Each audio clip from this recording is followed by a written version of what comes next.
Netcasts you love. From people you trust.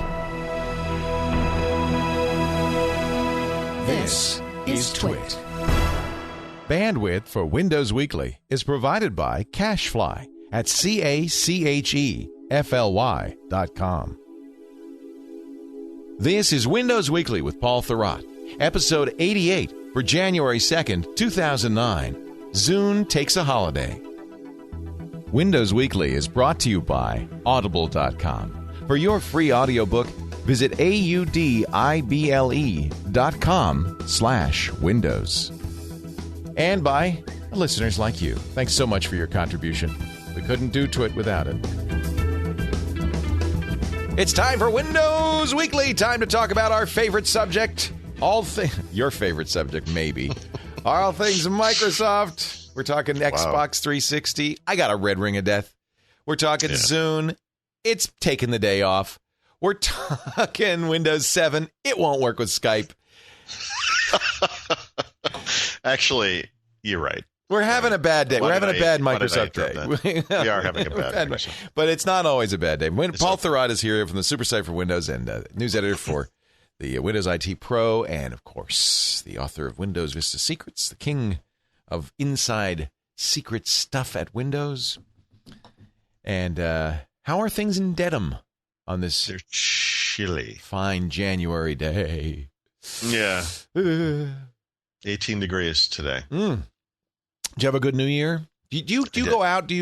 I know that the day after Thanksgiving is a special festive day for you to arrive early at the Best Buy. Yep. What do you do on December 31st? We stay in. We have fondue. Oh, you do have fondue. Amber had fondue, and I thought that was a tradition. Yeah, it is a tradition. We've been doing this for... I love fondue. Years, I don't know. So is that the one time of the year you have fondue? Yeah, actually, my son said, it's been a long time since we've had this. And I said, yeah, it's actually been 1 year. So I every once in a while we'll do it off of New Year's. But yeah, New Year's Eve is the time. When I was in France, there was a lot of raclette. I don't know why, but that's the cheese that you slice. It's like you warm and you slice it with a razor or something. And it's really good. And, of course, I was in Brittany where they have crepes. And I didn't realize, but I've really kind of refined my crepe. Crepes is like it's a sandwich, with actual food in it. No, it's a pancake. But not, in other words, not a dessert. Oh, crepe, yeah. They do galettes. Food crepe. So they start with a galette, which is it's made out of buckwheat. It's a black flour. And that's more like, and it's not even folded over. It's actually just like on the plate, maybe with folded corners, and then lots of food on it. Yeah, and then the dessert crepe, which is the white flour crepe. Mm-hmm. And then they also have gaufres, which are waffles. So basically, I had waffles and pancakes every day. Yeah, that's what my son does when he's in France, too. That's the only reason he likes being there. He can have a chocolate crepe every day. It's the best thing in the world. Yeah. I loved it. Well, Happy New Year to you. You too. How was your trip? Because you did go on an awesome big trip. How long were you there? I think we left the 17th. We came back the 28th, so 11 days. And that's awesome. Yeah, I really enjoy traveling. As you know, I travel a lot and for fun. I've eliminated the business travel, thank goodness. But to see Abby was really the most important thing because she's been there for 3 months. Yeah. She'll be there another 5 months, and she's just doing great. She's speaking French. She's got friends. We saw the bar where she hangs out. That's nice when your 16-year-old shows you her bar. It's nice. Mommy, Daddy, this is the boy I'm going to marry. Here's the bar where I met him. No, sure. But in France they do that, and they're not. In fact, in Brittany they drink a lot of cider. Actually, another way to put that, Leo, is in most places outside of this country they do that. Yeah, we're the Puritans. That might be the way to say it. That's really true. But no, it was so much fun. It was and great to see her. She's doing really well. She's grown up a lot. And I'm very proud of her. And it was really fun. Her family, her host family is just fantastic. So, nice. Yeah, so we have friends now. We never had them before. We have friends in France. It's a weird, warm feeling. It's a weird, warm. I don't know what to do with it. It's like the Grinch when exactly unfamiliar stirring. Mm-hmm. Do I have to send them a card now? I don't understand. So a big story. It was everywhere. The Zune took a day off. Yeah, so I want to, but that's the thing I don't quite understand. Why was that such a big story? Because if you had a 30 gig Zune and it stopped working and you didn't know it was going to come back. But if you had a 30 gig Zune, who would you be? one of 17 people, not counting Microsoft employees. I mean, how many of these things did they sell? And by the way, I saw at least one headline where it said, worldwide Zune outage. This only affected the Zune 30, which was only sold, I believe, in the United States, possibly in Canada. But I think it was only sold in the United States. Worldwide Zune outage. That's a good one. I just love that, everyone dismisses the Zune until something happens. And then, oh, my God. Yeah, but the Paul, Zune is a catastrophe. But, Paul, that is a bizarre bug. So apparently the bug was a firmware bug. It was confused by leap year. And there was one less day this year than there was. So for some reason, it just said, I'm not going to work today because this day doesn't exist. And only in the Zune 30. Well, it's the weirdest. It was in a. By the way, it was in a. I think they said it was a device driver in the device itself. I'm thinking maybe maybe Microsoft didn't even write it. I mean, it could very well have been something from a vendor that made Toshiba. Yeah, isn't the 30 really a Toshiba? Yeah, essentially. Yeah. So it must have been, instead of saying what's the date, it must have been saying this is day 364. This is day 365. This is day. Yeah. So what? And it's fixed now. Not to listen to music for one day. Yeah, and it's fixed. Okay. Yeah. Actually, I should see if I haven't booted mine today, but I did boot it yesterday to verify that it, in fact, did not boot. Was the problem? But my 4 gig is fine. Any other Zune, any late model Zune is fine. Yeah. That's just a strange bug, but it's it's just one more thing for poor old Microsoft. Yeah. And the source of future jokes like, oh, good thing Microsoft doesn't make missile guidance systems. Yeah, okay. Well, I mean, yeah, okay. It is a good thing. I'm sorry, but that's not a joke exactly. It probably is a good thing. It's a good thing Toshiba doesn't. Do you think it was Toshiba? I'm just thinking if they had sold more of these, maybe they would have found the bug earlier. Maybe they didn't care, is what you're saying. You just didn't. Yeah, you didn't buy a Zune. They didn't care. No. I don't know. It is just it's just one more thing. And by the way, I have to seriously though.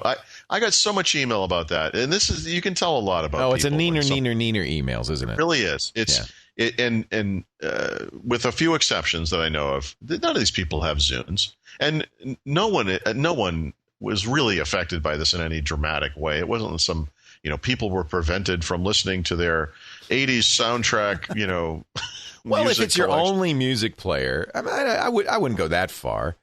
If it's your only music player and it doesn't work for a day, and you don't know that it's going to start working again, you don't know what's wrong initially. That's for sure. No, that's true. That's true. And there were, people were trying all sorts of things, resetting it. It turns out if you took the battery out and let it sit for long enough, it would revert. The date would revert, and it would work. Oh, I want to do that. Well, you have to think, right? Huh?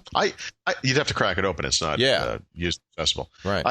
It's funny because the Zune 30 is such a retro looking device already today. And I actually, it's a brick. I have a special place in my heart for the Zune 30. I love the Zune 30. I remember when I first saw it, I was very impressed. I remember exactly where and when I first saw it. I thought this is great. I didn't, it was a little clunky and big, but it had the good screen. It was before Apple did that's part of the attraction. It looks like a 70s thing. Yeah. It's got, it's brown like a Commodore 64. It's got, it's just a weird looking retro throwback. Yeah. It's I don't know. It's lovable in the way that ugly dogs are lovable. It is. It's exactly right. It's exactly. And sometimes they don't work for a day, so it's just part of the quirky charm. It was just sitting by the fire, scratching its fleas for a day. This was Microsoft's way of saying, get the things off of your head and go outside. If you updated your Zune 30, or could you not update it to the new 2.0 software? Was that it? I mean, I have the latest software on there that has nothing to do with it. So it is a driver. It's something that wasn't. This literally affects apparently every single Zune 30 there is. Wow. Like I said, about 117 actual devices. No, it's more than that, because I made a nasty comment, a snide comment, and I intended it to be joking on Twitter, and I heard from every Zune owner, every one of them. So you know that it was probably 117. Well, no, I mean, so supposedly they've sold 3 million of these things, right? Right. This thing went on the market, 2 years ago? 2 years, yeah. 2 years ago. And I remember, you'll remember this too. They said at the time that their goal was to sell 1 million units by the end of their fiscal year. Right. Very conservative. Which would have been the following June. Yeah. And they said that they did. Yeah. So actually, all those would have been... That's a million Zunes. Million Zune 30s. Yeah. So there were a million of them, yeah. Yeah. I'm guessing most of them are sitting on a pallet somewhere in a Costco. Yeah. If I had to guess. Yeah. But well, now it'd be a real collector's item. And in 4 years, by the way, this story is going to happen again. Well, they promised to fix it before 2012. Oh, well, that's good. So it's not an end of life. Might forget. Make a note of that. Would you put a Post-it on the screen, Bill? By the way, that will be a story, though. Imagine if 3 months goes by. Yeah. There will be some jerk somewhere who says, Microsoft still not fixing critical bug in Zune firmware. Yeah, it's not like a virus. It's not like a exploit. Microsoft did have a out of cycle update though. There's been some it's been a busy month for exploits. A couple of weeks. Yeah, it's a good SQL year Server, for exploits. IE. Yeah. Well, then they had the Windows Media Player one, which wasn't real. It wasn't real? Saw that. No, what happened? Some security researcher posted that there was a vulnerability in Windows Media Player that could cause people to remotely execute code on the PC and thus take over your computer. Wow. It went up on the bug track thing. So Microsoft looked into it and said, we fixed this bug years ago. It's in Service Pack 2 for Windows Server 2003. It is not a security bug. It's just a software flaw, and it does not result in remote code execution or the ability to take over a computer. This guy has no idea what he's talking about, and frankly, we wish you would talk to us before going public with it. Thanks for not doing it. Oh, interesting. But I think the thing was, it had come on the heels of those other two things, and so I think everyone just sort of accepted it. Microsoft stuff is buggy, so here's another one, and that wasn't the case. So let's talk about Windows 7. You've been using it. I didn't realize this. You've been using it as your production environment. Mm-hmm. Yeah, since late October. I had no idea. I thought, it was just one of your No. I install this on virtually everything. In fact, the only one I don't have Windows 7 on is that laptop we tried to connect with previously when Skype wasn't working. That's still running Windows Vista with Service Pack 2 beta. So it's good enough. So 7 is solid enough to just use day in, day out. Yeah. Wow, that's great. There are problems. I mean, don't get me wrong. But what I'm using now is what will be the public beta. Right. And that I got that the week of Christmas, and it actually leaked to the internet from somebody, not me, soon thereafter. And now a lot of people are downloading it, installing it, and seeing all of the stuff that Microsoft talked about at PDC but wasn't able to get into that build. So it has all the new graphical effects. It's got the new taskbar. It's got the arrow, peek feature where you can look behind the windows and see what's on the desktop. Oh, and all neat. that stuff. Good. Oh, good. Yeah, so it's nice. But this is the one that will be going out public too. So sometime in January, and I think a lot of people are expecting maybe an announcement at CES, which is, I actually think starting the end of next week. It's going over the weekend, which is something they didn't used to do, but now they are doing. So the first day of CS, I think, is the 8th, which is next Thursday. Yes, that's right. Yeah. So I don't know that the public beta will be available that day, but I would say probably by the end of January. Well, that's awesome. You'll be able to download it, yeah. And would you, obviously, you're different from the average bear. You're not going to tell people to use this as your main window, put it on your main system. Or are you?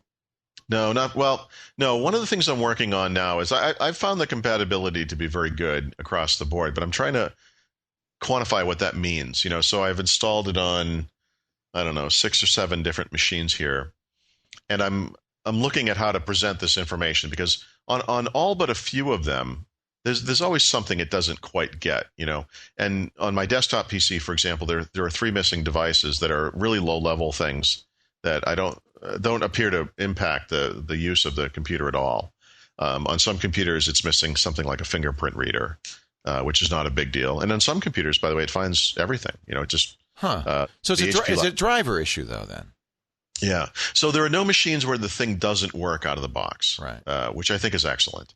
And then I would say from a software compatibility standpoint, it's also excellent. Although, by the way, I installed, knowing that I would be recording this podcast day, I installed Skype, and it actually popped up a compatibility assistant dialog, which I haven't seen in a really long time. This is something you used to see a lot when Windows Vista was new. Yeah, I remember that. I remember when Vista shipped the Microsoft game Halo would not run properly on Windows Vista.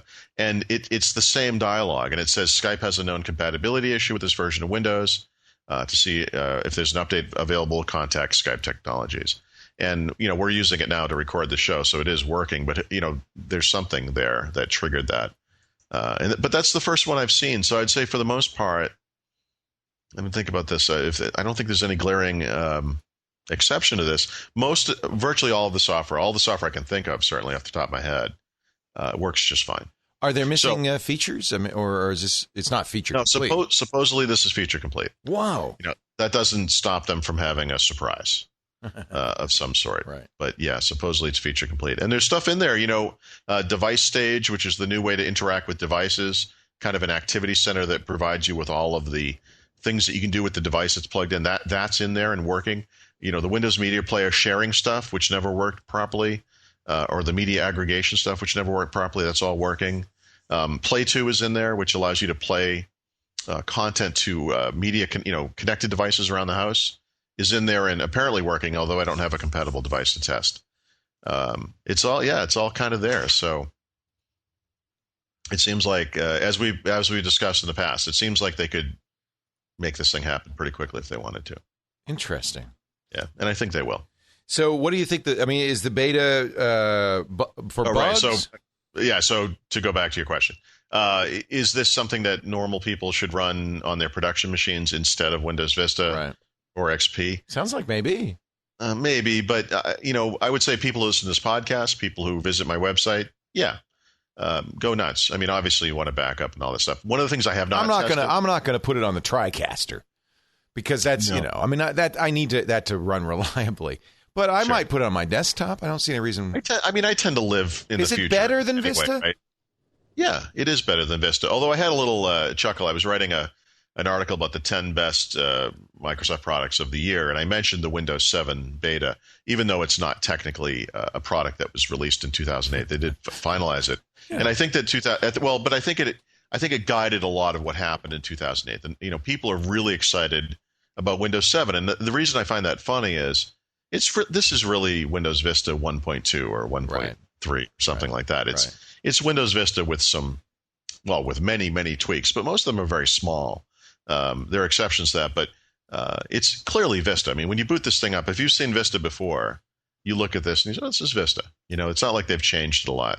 And that might be bad news for people who don't like Vista, I suppose. But still, I think it's really interesting that people are so excited about this.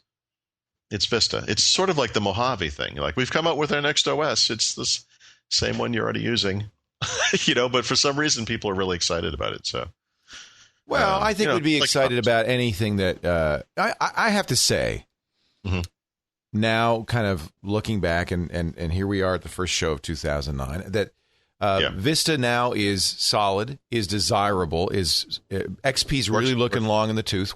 Vista works great. I can't stand going back to XP, and I know I feel like I'm in a minority on that one. I don't think you are. I think most people now say XP just seems so old. Yeah. And Vista just seems more secure. It feels better, and I think anything that kind of tunes it up, maybe for instance, as Windows 7 does, ratchets down UAC. Cleans up the huge, UI. by the way. That's not insignificant. That's a big difference. Yeah, it really does. Yeah. That's going to be desirable. I mean, it's really, in a way, a statement that, okay, we accept Vista now, and we're ready for kind of the kind of polished, finished version of it. We're excited about that. On Microsoft's side, they were serious. Obviously, now looking back, Vista is the future, right? We're going to build off of this going forward. They didn't look at the feedback from Vista and say, okay, clearly we need to start over and you really change things to make it different. I mean, it's Vista, I don't want to say done right, but it's Vista done differently, certainly. There's I think there's enough changes. The taskbar is different enough. The start menu is different enough, and so forth, that people will feel like they're getting something new and in some way have a little bit to learn. And I think that's part of the process of upgrading. If it's not completely seamless, like you feel like you've done something, and there is enough in there where you kind of, discover things as you go along. And I think that makes it interesting for people. How close to the final UI do you think we are? I think this is it. This is it. Again, I don't know. It's conceivable they're hiding something, right? And I don't want to say applaud them for doing that, but I would at least find that humorous. I think this thing is in the can. I feel like I've been saying that for a long time, but not much is changing. If you had the PDC build, that M3 build, and you used Raphael's Blue Badge tool to unlock the features, you pretty much have beta 1 or the beta version that we have here. It's not really that much different. Cool. Yeah. Well, it sounds like. So, how do I get it? You wait until they release the public version. It will be available from 4 different locations on the Microsoft website. They're, targeting different types of users. So Microsoft.com/Windows will be for consumers. There'll be a version, for business users, a version for enthusiasts, IT pros, and so forth. So there'll be different ways to get it through the website. You'll be able to download it, burn it to a DVD, and install it. Good. I'm gonna. Now you got me. You got me excited. I think I'm gonna run out and get it. It's neat. The thing is, I like Vista. I think Vista's fine. I feel like one of the few people who have always said that. I've always felt like it was fine, and I feel like now, especially with Service Pack 1 out, they've really erased all of the major complaints that there were. With maybe the possible exception of some of the performance stuff on low-end machines, which is something, frankly, that I would never expect them to do anyway, right, with a new operating system. But the thing is, with netbooks coming along and people buying more and more of these low-end machines, they do need to address that market. So that's one of the things that Windows 7 will improve on over Vista. It will run much better on those low-end machines. So cool. I don't know. I'm interested to see how people react when they get it. I've seen a lot of reactions from people who don't have it yet, and they're clearly really excited about it. And I think it's going to be a good experience overall, for people. You were talking about the kind of Media Anywhere thing. HP's updated its Windows Home server, and actually a lot of interest in the Mac world. I know, because it supports Time Capsule and iTunes. Yeah. So I have one of these machines. I'd have to go look and see what the model numbers are. HP has kind of Byzantine product names, but it's a MediaSmart server is the basic product name, and then these are Windows Home server based servers, right? So probably about a year ago, I got the first generation device. It's got 2 terabytes of storage in it. This is the small little server with the hot swap drive bays and all that stuff. It's a really neat machine. I remember you really liked this when you got it. Love it. And again, this server has been the center of my home network since last year. And home server itself does a lot of neat stuff all by itself. HP builds on top of that, and they add additional things. And one of the things that HP did last summer when Microsoft came out with the first big Windows Home Server update was they released a couple of add-ons. And there was actually a little bit of a problem there because the first generation machines have just 512 megabytes of RAM, which is fine for Windows Home Server until you start adding in those add-ins. And the add-ins are things that can provide additional functionality. For example, I use an add-in to back up to Amazon S3 every night. And I don't back up my entire 2 terabytes of storage, but I back up my photo collection, for example, is one of the things that goes up there. But when you add in these add-ins from HP, what they found was a lot of customers complained because right off the bat, they're both indexing the drives and the performance suffers. You can't access any of the content on the server, for a couple of hours. It was kind of a problem. So for the new generation servers, what they've done is they've upped the RAM significantly to 2 gigabytes of RAM, which is great. And that will be fine, I think, for a long time going forward. But they've also updated the processor to a much more performant processor. It's a Celeron, but it's a 2 gigahertz 64-bit processor. But I think the big thing that HP does, as always, is they tweak the UI. which is wonderful. And then they add a bunch of additional functionality of their own. So you talked about the Time Machine compatible backup on the Macs. That's one of those things. And I was talking to Microsoft recently about this, and unprompted, the guy said, well, HP's adding this Apple compatible feature, but he says, the truth is, we have all these metrics we get from customers, but what they're looking for in the product, and no one was actually looking for that feature, but the people who were asking for that were reviewers, right? So the people who write about technology, a lot of these guys have Macs, and they were like, wow, I'd really love to use the backup feature. Is there some way we can make it compatible with the Mac? So HP actually added typical reviewers dominate this discussion. I thought that was interesting. But on that note, I have that enabled here. My wife has a Mac, and she's been backing up to the home server. And then it goes to S3 automatically, right? Yeah, and that works fine. That's great. That's great. See, I think that's a really good solution. Yeah. So, but they've added a bunch of other things. So they added their own Amazon S3 compatible backup service, which is fantastic. They've added some power management stuff. How much does S3 cost you for how much data? I mean, it's pretty cheap, right? It is pretty cheap. So I don't actually know what the cost is per, gigabyte or however they do it. They do it based on transfer of information back and forth. And right to date, I've mostly been just pushing it to them. And the way it worked was early last year now, when I signed up for the service, the first thing I did was I pointed it at my photo collection, which was about 25 gigabytes at the time. It's bigger now, but it was about 25. So the first month it was kind of expensive because you could only back up so much each night. You hit a bandwidth limit. You pay for what's stored, but also for bandwidth. Yeah, I don't actually know if you pay for storage. I think so. Do you? Okay. It's minuscule because right now I want to say I have about 40 gigabytes of stuff there. And for the first couple of months, like the first month, I want to say it was maybe $37 because it was all the bandwidth. Yeah, because it was a lot of churning of getting the stuff up there. Most of the months since then, it's been between $3 and $5 a month. That's great. So it's not expensive. And I've gone in occasionally. I use a tool called Jungle Disk. I did on my old Windows Media home server, my Windows home server, and you can buy a client or download a client for the PC as well. And every once in a while, I just want to make sure it's really there. You can install the Jungle Disk client, and you can go access your S3 storage, and you can see what's there, and you can transfer it back in the other direction. And so I've done that a couple times just to kind of check on it, and it appears it seems to be there. So it seems like it's working, but it's one of those peace of mind things. So it's an offsite backup. But HP's added a bunch of other things as well. A lot of it is around digital media stuff, streaming media. You can stream content off of the home server out past your firewall. So if you're out on a laptop and you're connected to the internet and you want to listen to music that's on the home server, watch a movie. Actually, it's not a movie. It's photos and music only, I think, outside the firewall. But you can access that content streaming-wise when you're on the road, which is kind of cool. It does...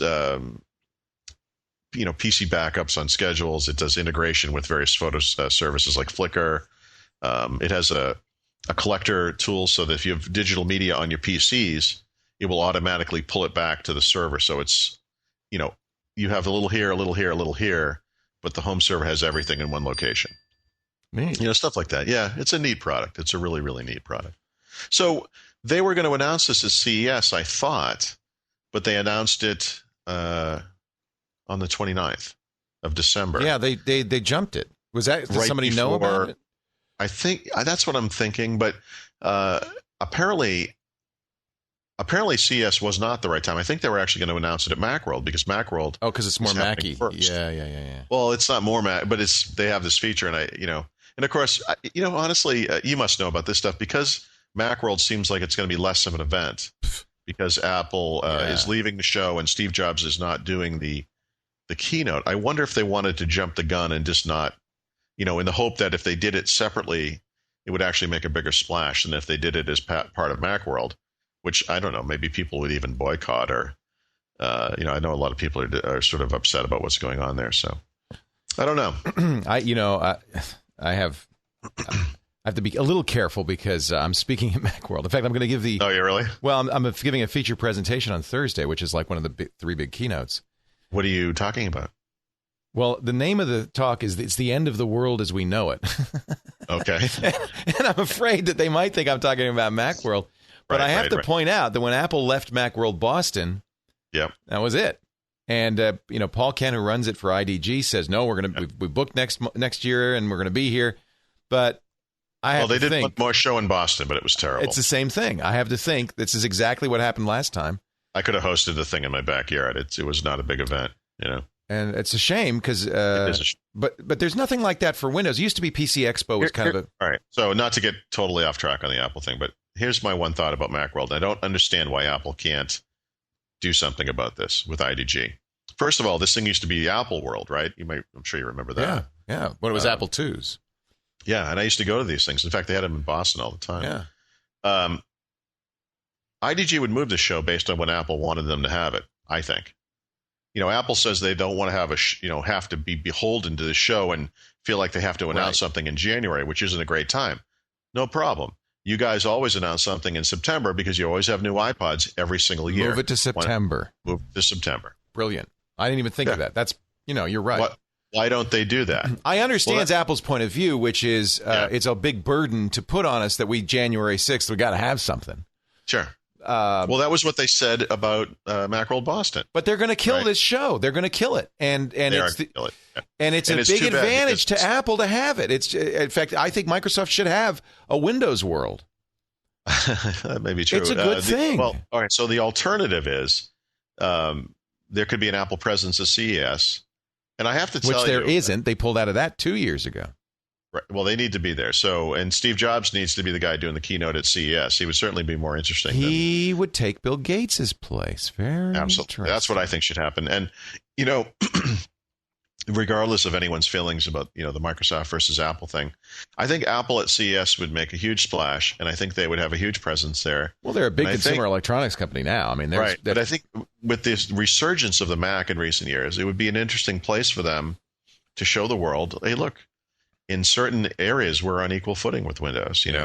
Look at all these Mac compatible, iPod compatible, whatever devices, services, products, and maybe that's maybe that is what they're doing. Although, by the way, I've always thought that January was a terrible time for CES as well. Right after Christmas and right after holiday. Freezing. It's no fun. It's a dumb time. Everybody gets sick. Yeah. I don't. They're kind of. It's a Vegas issue, though.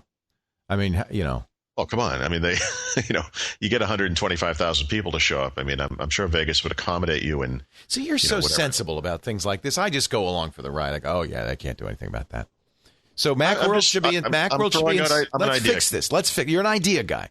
Macworld in September. That's where you do your iPod announcements. Apple shows up at CES. Let's make it. Let's make it spring. Let's not make it. Or maybe you don't want summer in Vegas. You don't want summer, right? Oh, you sat on your mute button. I can see him playing with his mute button. I know, it's caught on my chair. I don't know how to get it off. Help me, my mute button's stuck. Is it back? Yes, Am I back? You're back. Okay. And you're beautiful. Oh, jeez. You're an idea guy. I like your ideas. Let's implement. I'll put a call in and we'll talk to the party. You talk to your people? Yeah. We'll make this work. Busy. We'll make this work. Yeah. So So this came from that HP MediaSmart discussion that they were going to announce at Macworld. They jumped it ahead because for who knows why. Maybe it had something to do with the Macworld thing. Although that I don't know. This is speculation on my part, but could it be they're not going to have it available, so it didn't jump the advance. They didn't advance the availability. Well, that's the thing. It's still not shipping until February. I think is the date. These are neat machines. They're pretty machines. I'm really tempted to get one, and they're not expensive. Yeah, well, they're not expensive for what they are. I mean, I think a good one will probably be about $700, but including storage. Yeah, that's a terabyte. That's the other thing. They updated the storage. Yeah, so I think that. Let me look. I have the sheet here. The base version is 650, and it comes with a single 750 gigabyte hard drive. That's not bad. And the next version up is 1.5 terabytes. 2 drives is $800. Can you add your own drives? Yeah, it has 2 more drive bays. Okay, it has 4 totally. Can you can also add eSATA externally and USB. Can you use RAID 5 with it? No, No, you can't use RAID. They do. Windows Home Server has its own data duplication. But it is data redundant. Yes. Yes. Even with OneDrive. If you want it to be. If you want it to be. And you have to have multiple. No, you have to have two. drives. Okay. Yeah. I'm tempted. It's in the same ballpark as any normal NAS based on, say, Linux. Actually, I'm a big fan of the Ready NAS, the Netgear Ready NAS, and I have two of them. Well, the thing is, it's so much. There's so much more going on there than you get with a NAS. Right. I mean, a NAS is just a network attached storage. I mean, they have servers on it. They have Windows Media Server on it. They have some of that stuff. Pretty much, but I mean, this thing, there's a lot of stuff going on in Windows Home Server, and they'll talk about this at CS, I'm sure. There's an unbelievable market for add-ins, and some of them are getting really professional. Home automation type things. There's all kinds that's of what's stuff. interesting to me. I'm really looking to see if there's a big ecosystem of plugins, and if there is, then this is clearly the way to go. The way they say this, by the way, is the critics of this type of thing say, that it's a niche product and so forth. But Microsoft looks at it and says, well, but the PC was a niche product in the 1980s, and home networking was a niche product. I don't think it's a niche anymore. No. 1990s. It has ingrained its way into my sort of workflow. And the whole computing environment I have here in a way that I have not seen, I don't know, almost ever. I mean, everything goes through this box. And think now how much more secure your data is than it ever was before. Yeah. I mean, you really don't ever have to worry about data loss. You've got a copy locally, a copy off-site online. Right. I used to shuttle drives. I used to have to manually back up and then bring drives back and forth to my parents' house in an attempt to get stuff off-site. Right. This is huge improvement. Yeah, it's really nice. It makes it easy to do. Do you use the media server stuff? On and off. HP does their own stuff over and above what's in Windows Home Server. So, for example, they have an iTunes aggregator, and the Windows Home Server can appear as an iTunes collection. Right. So if you're running iTunes, elsewhere, you can actually see the content. That stuff I actually don't use. But what I do use is I'm trying to remember where these features come from. HP has an add-on, I think it's called Twonky Media, that will basically allow the Windows Home Server to look like a Windows Media Player PC. So all of the content that's on there, the movies, the photos, the music, can go out to any compatible device like the Xbox 360 or any other Windows PC in the house. And that stuff works fantastically, and I do use it for that, yeah. You're really tempting me now. Now, I'm not trying to get you to spend money, Leo. No, I spend it anyway. But this sounds like a really good solution. Home Server is great, and the HP is the one to get. And I would get it for the home. I wouldn't get it for here. We use the NASs here because it's more of a business environment. But for the home, I think it would. So, okay, but if you're the only issue here, though, is if you have a lot of Mac type stuff, not all of this is as good on the Mac, right? So, for example, I understand. You need a Windows. You can do time machine backups now, right? Well, actually, it's not. The thing is, Apple offers nothing like this. The Time Capsule is the only thing Apple offers that's anything like this, and it's not close. No, in fact, I don't know the exact pricing, but you might know. Time Capsule is really expensive. Yeah, for what it is, absolutely. And it's a NAS. That's what you're getting, right? A single drive NAS. Single drive, time machine compatible NAS. Yeah, and I don't think single drive is good for anybody. First of all, we need the space, but second of all, you don't have redundancy, and I think that's very important. So, speaking of which, and maybe this is something people could help me with. My brother brought his PC over here the other day because it wasn't booting up, and I went through all kinds of things, and I eventually figured out it was the drive. And of course, like a normal human being, he has the single hard drive in there, and I need to recover data off of that thing. And I'm having a heck of a time making that work. I've got one of those adapters where you can plug a drive into a USB connector and then access it from any PC. But every time I do that, the Drive Manager software Windows wants me to initialize it. USB is not a good because it hides the guts. Yeah. You really need to work on the drive. You need SpinRite. It's the only program that'll do this. Our friend Steve Gibson. Right. And call Steve. He'll give you, or email him. He'll give you complimentary. Okay. I need something to get into this. And then you need an IDE interface or a SATA interface. Well, to it. Yeah, I actually pulled a bunch of PCs out of my closet so I could. You know what? This is where eSATA. If you only have SATA drives, this is where eSATA is great. Because then it's just like USB, but you plug the drive in and you have access to the low-level stuff. You don't with USB. And it's external, which is nice. You don't have to open the drive. But if it can be recovered, SpinRite is the only way to do it, I mean, that's an unsolicited testimonial. Time capsule, it's actually not that expensive. A terabyte's $500, but it's one. Well, right. It's not, but it's only one drive. So, yeah, it's one drive. So 300 versus 800, $300. You know, so the difference between the two is. But that's with a terabyte. You can get for $300. You can get a 500 gigabyte. Yeah. So that's roughly. It's a little less, but you don't have the expansion capabilities. And you don't have the all the add-in stuff. There's a whole ecosystem of. That's what I'm most interested in. So have there been a lot of people writing plugins? Oh, yeah. That's good. And I would expect Microsoft at CS will talk about that kind of stuff. I would hope, because I think the biggest advantage to home server, aside from the obvious stuff, is that it's expandable. It's a platform. Right. Well, see, I have a Drobo, for instance, at home. That's what I use for backup, but it's all manual, basically. I have to run software on the Mac to do all the backing up. It's just a big hard drive. Windows Home Server does image-based backups of your PC. It does not so much of the Mac. I mean, it will do time capsule, time machine. Right. But on PCs, it will back up everything automatically every night.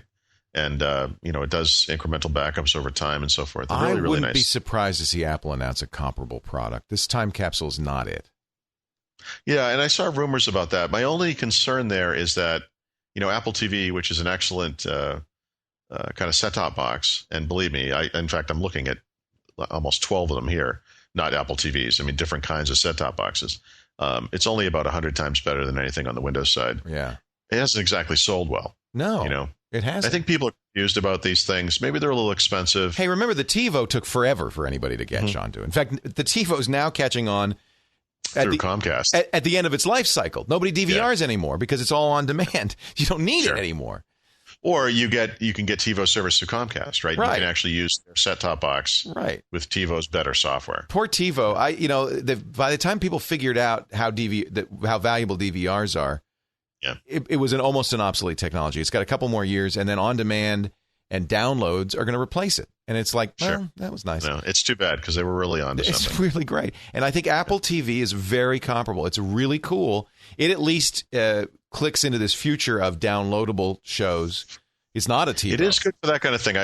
We've got friends out from Phoenix, and we caught the end of Arrested Development. Right. And he had never seen the show, and I said, "Listen, this is the best TV show that's ever been on TV, and I wish there was some way I could show you a couple of episodes right now." And I thought, wait a minute, I can do that. And I just, buying them is not the greatest, thing to do. But Apple TV is connected to the TV. It's connected to the internet. They're $2 a piece. And I mean, within 10 seconds. That's the point. Instant gratification. The show. Yeah. And that's the point. That's amazing. It isn't the cheapest. It's just the most convenient. I mean, you can watch the show for free online if you wanted to.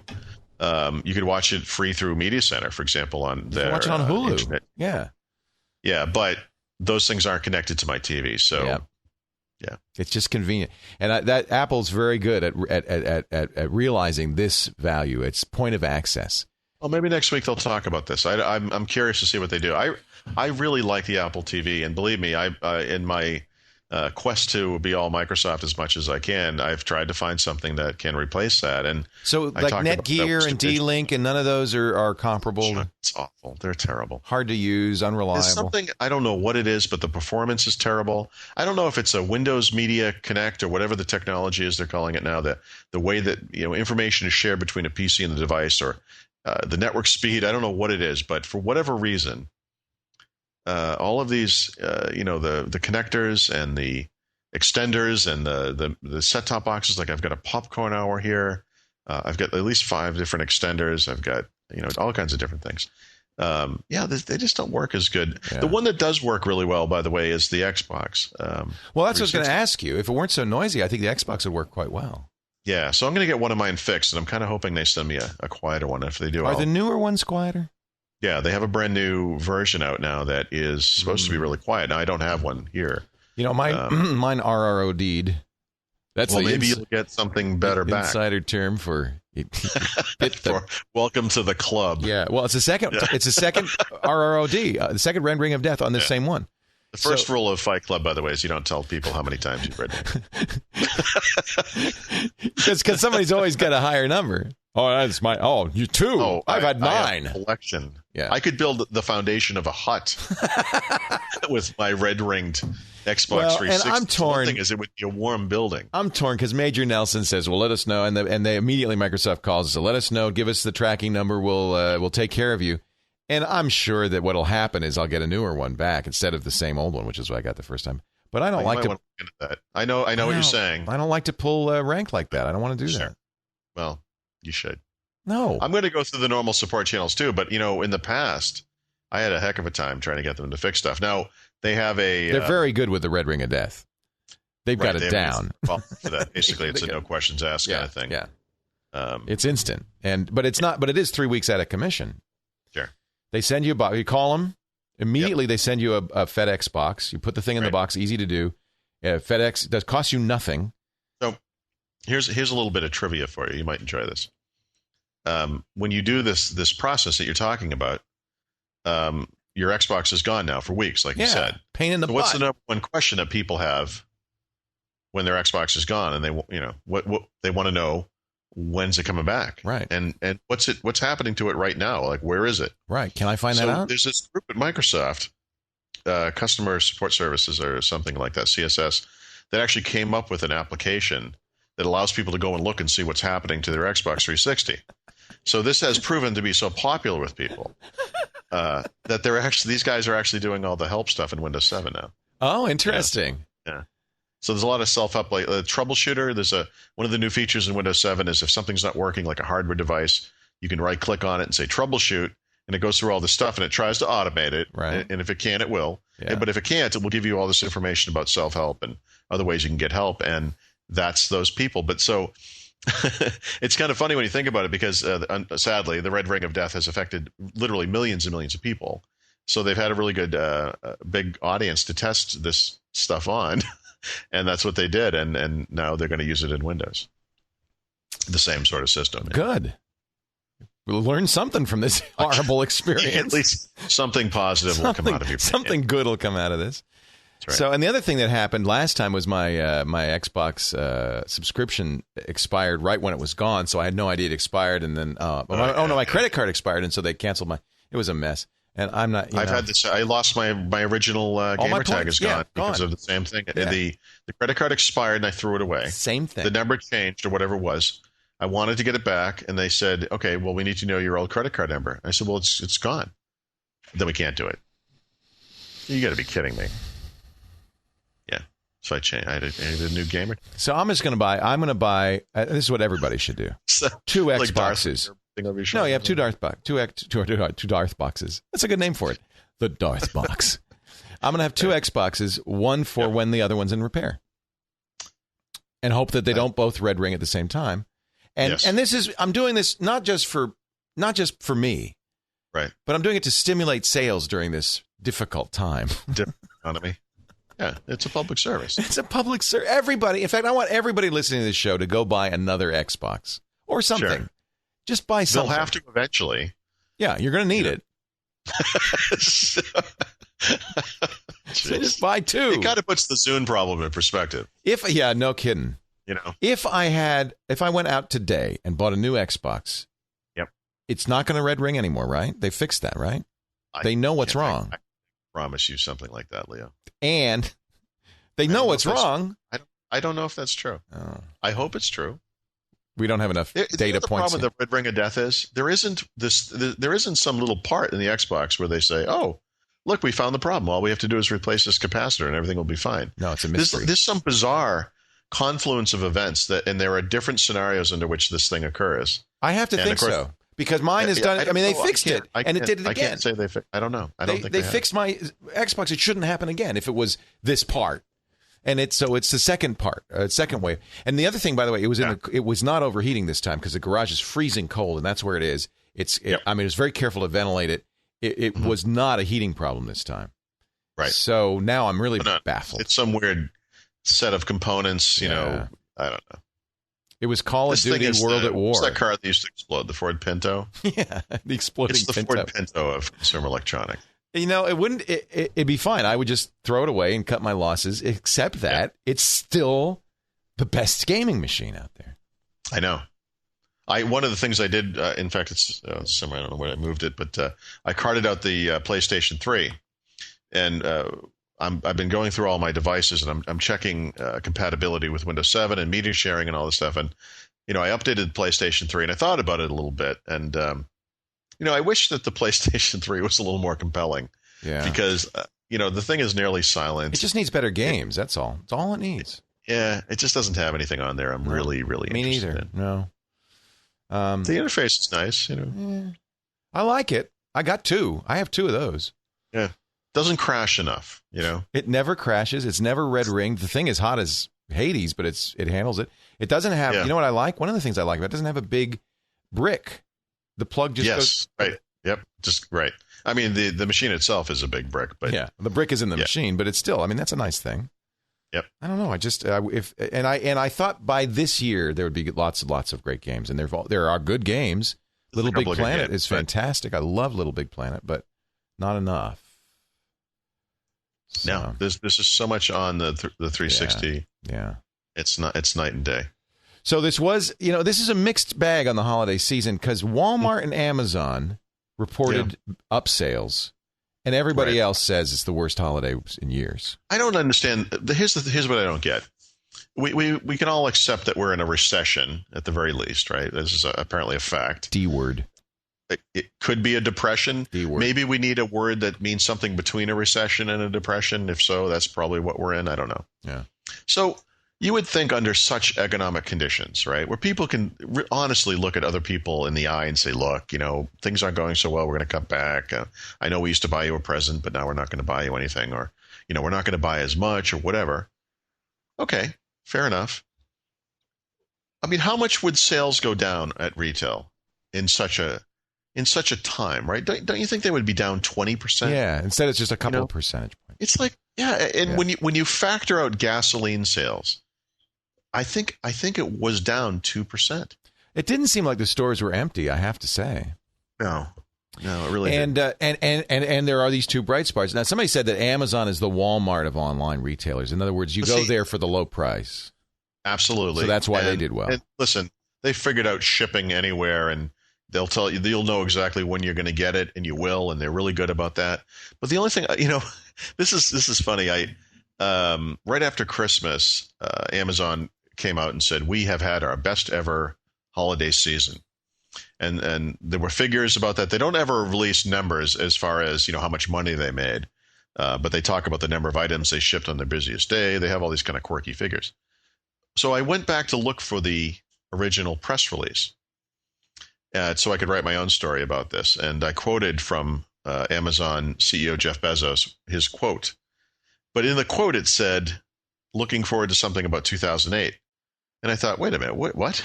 8? And I looked at it, and I realized I was quoting from the wrong press release. This was the press release from the season before. They're almost completely identical. Same. They're identical. I think they cut and pasted. His quote is only off by a couple of words. Oh, that's weird. It's really weird. And then they actually did do better than last year. They, in the sense that they shipped more items on that day and shipped more items per hour on that day, or per second, or however they measured it. Right. But, if you compare their end of holiday season press release this year to last, the wording is almost the same, right down to best ever.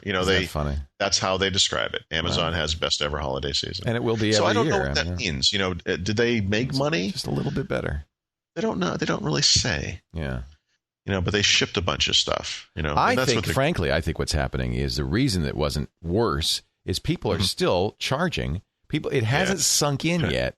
Sure. What's happening. And there's this lag time. You see the market and you see all the bad news and you see the bailout, but there's this lag time between that and it really hitting home. And I think this is the year when we're going to see. It's a trailing indicator. This is the year when we're going to see people really. Yeah, I don't mean this to sound preachy, but hopefully one of the nice side effects of this is that people will once again go back to living within their means. I think we've had it's been crazy. Oh yeah. I don't know what's going on exactly, but people don't really buy things; they sort of lease them and charge. Yeah, and I just I hope that I hope this solves that problem. Well, it will inevitably. Yeah. But that was what fueled the last decade of growth is credit, cheap credit, easily available credit, and that's right. But it got to ludicrous points where people who can afford homes were getting zero interest loans or revolving interest loans, and you got to pay the price for that. That's just eventually it's going to come back. Yeah. Oh, well, I'll tell you an inexpensive thing that you can do that will transform your life. Yes, in fact, I'm going to make it free. Go to audible.com/windows and sign up today for a gold account. Just a few bucks a month. You can listen to some of 51,000 different books to choose from. Some of the greatest stuff out there. Audible.com/windows. I really stocked up for the trip, listened on the plane, listened back. And it's just, I've just been having such a good time. You listen to anything lately? Something. Yeah. So this is going to sound more partisan than I mean it to, but because with Barack Obama coming into the White House in a few weeks here, I thought I would pick this week The Audacity of Hope. Now's a good time. Sure, find out what makes him tick. Yeah, and it's actually unfortunately it's abridged, which I don't like, but it is read by him. So I don't mind abridged nonfiction. I find nonfiction is often overwritten. Yeah, overlooked. Right. So it may benefit in some ways from being called back a bit. So I would never read an abridged novel unless I had to. I'm actually going to try to go to D.C. right before. No, I'm not going to go there for the inauguration. But boy, right before it, and we'll see how that goes. In fact, I need to book my hotel soon and see if there are any hotels. Yeah, good luck. We'll see how it goes, but. I have relatives who are going. It's certainly an absolutely historic moment. Sure. And if you want to know what the next president of the United States is really thinking, he's written 2 books, and these aren't ghost written. I mean, that's, I think, one of the things that I admire about him. Right. He's actually we could tell from his speeches, he's a very, very good writer, and you see this in Audacity of Hope. And hearing him read it, I think is important. I think a good choice for our new year. Audacity of Hope. You can get it for free. So if you decide you don't like it, what have you lost? No, it's actually 6 hours and 10 minutes, so it may be abridged, but it's not abridged by much. Barack Obama reads it. It is, by the way, written, I'm pretty sure written before he was an announced candidate. I know Dreams from My Father was. But it was after he gave that speech in 2004, I think. So which was, I think, the big thing. The big turnaround. He kind of knew it was coming, or he was going to have a voice on the national stage. But it's a really interesting book. Highly recommended. It was kind of the blueprint for the Obama campaign. The Audacity of Hope: Thoughts on Reclaiming the American Dream. A great selection, and yours free. Go to audible.com/windows. Sign up today for the gold account. You get a credit toward any book. 51,000 titles. I love listening to Audible. It saved my life on my 12-hour plane flight back from France. If you've got a commute, it just completely changes your point of view to it. Audible.com/windows. Give it a try. We know you're going to like Audible. All right, Paul, speaking of picks, might be a good time to get a couple of picks from you. First, you want to start off with your software tip of the week? Sure. So it's a Windows 7 tip, which I realize is maybe a little early. Wow, you're starting early. But this is a big issue for me. We talked about the simple versus easy stuff, I think, a month or two ago. And, the more that I use this new taskbar in Windows 7, the more I realize it is a horrible, horrible mistake. Oh, no. But it's not good. But what's interesting about it is you can change it. Oh, good. And actually, I'm asking Microsoft, I've done this in writing, I'm asking them now, to change the default to what I'm about to describe, because there is a mode that you can put the taskbar into, which I think is acceptable. And it's not perfect, but it's much, much better than the default. So what's wrong with the taskbar? Yeah, so the problem with it is this. They've combined what they used to call the quick launch toolbar, which was shortcuts typically to running applications, but also you could put shortcuts to folder locations in there, web pages, whatever, with the taskbar, which has historically been this a bar where buttons representing open windows and applications would sit. And you could, it's like Microsoft used to compare it to changing the channel on the TV. You could click one of the buttons and bring up a different window. It's, one of the ways you deal with multitasking, right? In Windows, it's a window management tool. But what they've done in Windows 7 is they've combined the functionality of the old taskbar with a place to sort shortcuts that aren't running, much like the dock works in Mac OS 10. So the Mac OS 10 well enough to know that you can have icons down there that represent things that are running and icons that represent things that are not running. And the placement of those things is kind of weird because, when they're not running, they all line up to the left. But as you run some of the ones that are down there all the time, they expand in place. And, it's just it's a illogical system in many ways. But Microsoft makes it a little harder because in previous versions of Windows, the taskbar buttons always had text on them as well, text labels. So you could tell not just from, icons, it can be tough. You can look at the icon, you don't understand what it is. Furthermore, you can have multiple browser windows open, but in the Windows 7 taskbar by default, you still only have that one icon with that E logo on it. So you have to hover over it to see what those other things, what's under there, And the differences between icons that are shortcuts, icons that represent open windows or applications, and icons that represent multiple open windows or applications are so subtle that it's really just hard to understand what's going on there. Fortunately, you can fix it. So if you go into taskbar and start menu properties, there are some new options in there. There are some options that have been in Windows forever. So you can lock the taskbar, you can auto-hide the taskbar, you can use small icons. One of the complaints people have with low-resolution screens, you see this thing, is it's really tall by default compared to the old taskbar. So if you turn on small icons, it will look a lot more like the old taskbar. Those things to me are not really important, but one of the new options is you can choose how you combine and display the taskbar buttons. The default is always combine and hide the labels. And that's what results in these square icons that could represent something that is not running, something that is running, or something that is running with multiple windows, all of which will be hidden under that one icon, which I just think is really lousy. So what I'm recommending that people do is choose one of the other options. One of them is called Never Combine, which makes a lot of sense. You never combine multiple windows for a single application into a single icon. Instead of one IE button, you might have 4 if you have 4 windows open, that kind of thing. The other option is called Combine when the taskbar is full. And what that will do is prevent the taskbar from overflowing. So if you open enough, that's good. Yeah, it's a weird. You get this weird little gadget on the right where you can switch between the different taskbars, which I think would be more confusing to people than anything. But combine when taskbar is full or never combine also have the effect of adding labels to these buttons, to these icons. So now not only do they look more like they used to, which isn't necessarily important, it's more obvious looking at them to tell what they are. So for example, on my screen right now, if I was using this in the default view, I would see a folder button, a Windows Media Player button, an IE button, a Word button, a volume mixer button, a Skype button.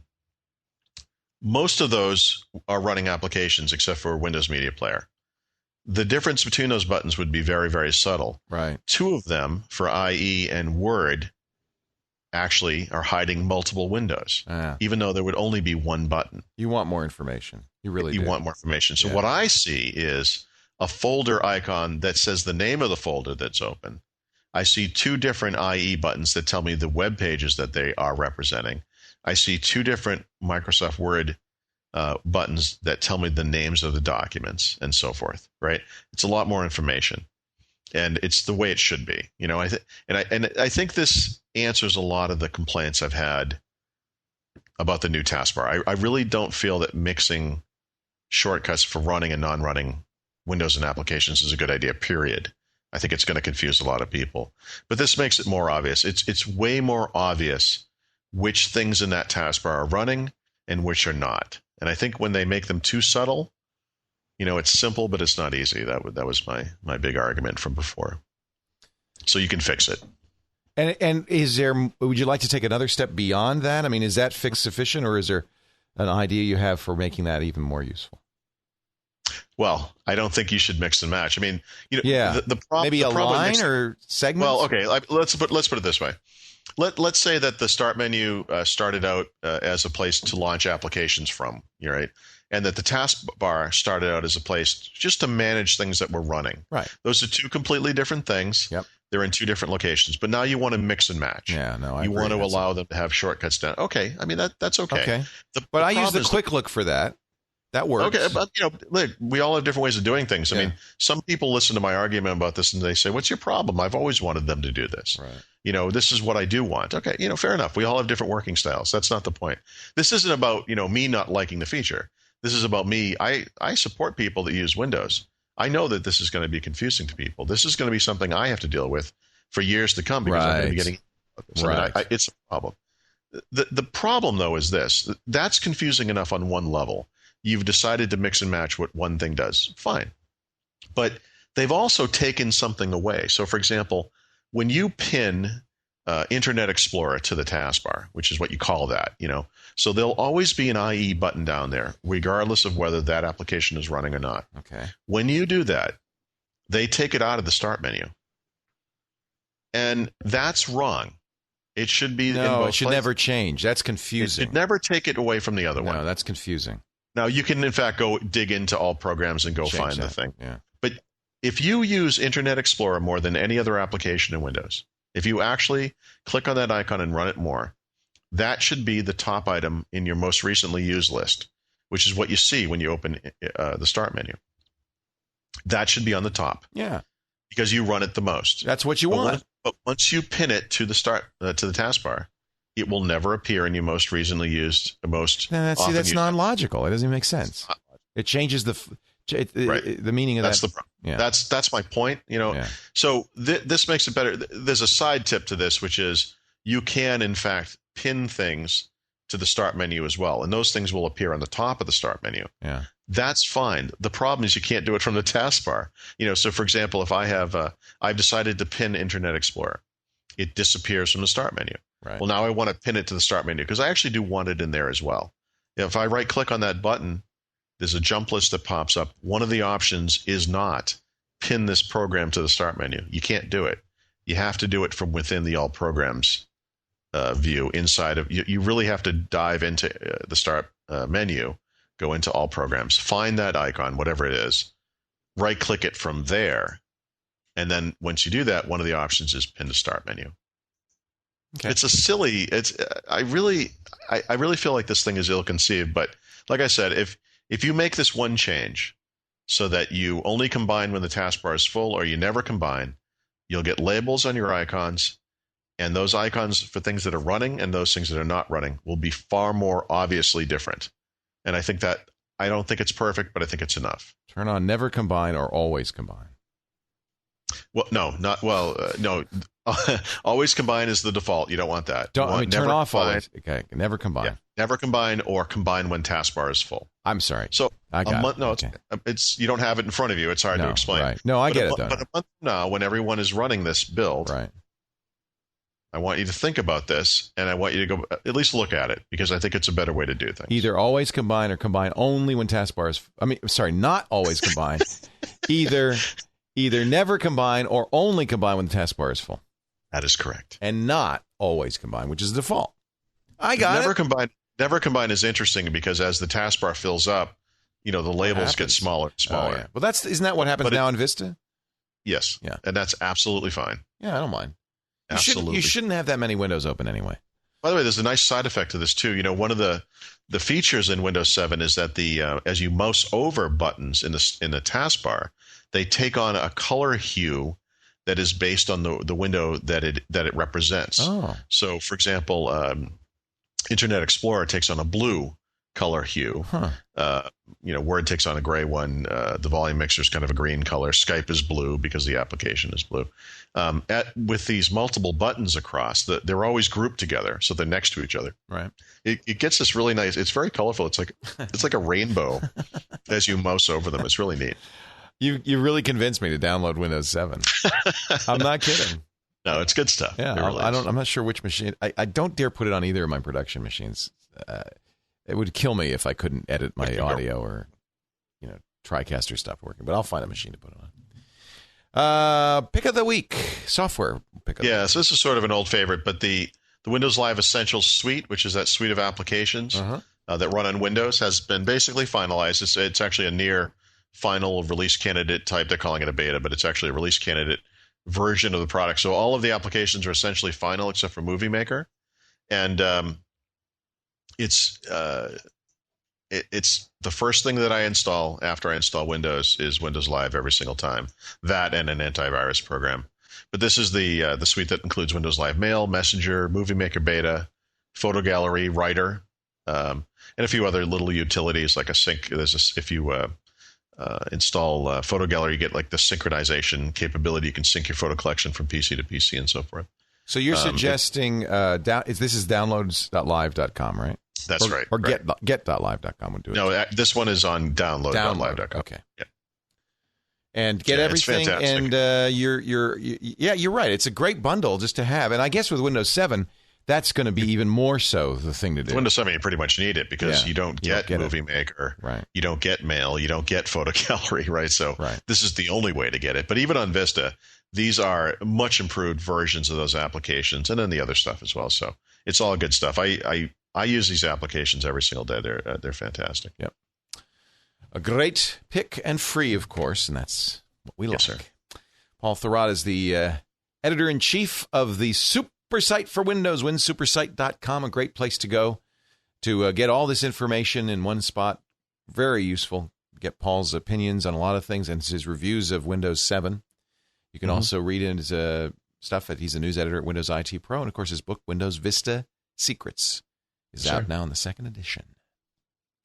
And well, welcome back. It's good to talk to you again. Yeah, it's great to be back. I'm sorry we missed a couple of episodes. It was our hope not to, but I screwed up. Not Paul. I forgot. I didn't send him all the crap that I was going to send him to do that. But we are back now, and we will stay back. We will record. Next week, we're going to have to work out a record time because I'm at Macworld Expo. So I'll interface with you offline, as they say in business. I'll have my people talk to your people. Yes. I have people now. I don't have any. If you could call Dane people. People, that's what I need. I call Dane is a people. Arguably a person. He's very lifelike. Oh, yeah. It's very realistic, isn't it? It's a nice fact. He's like a replicant. Amazing simulation. Paul, we'll see you next time on Windows Weekly. Thanks, Paul. Happy New Year. You too.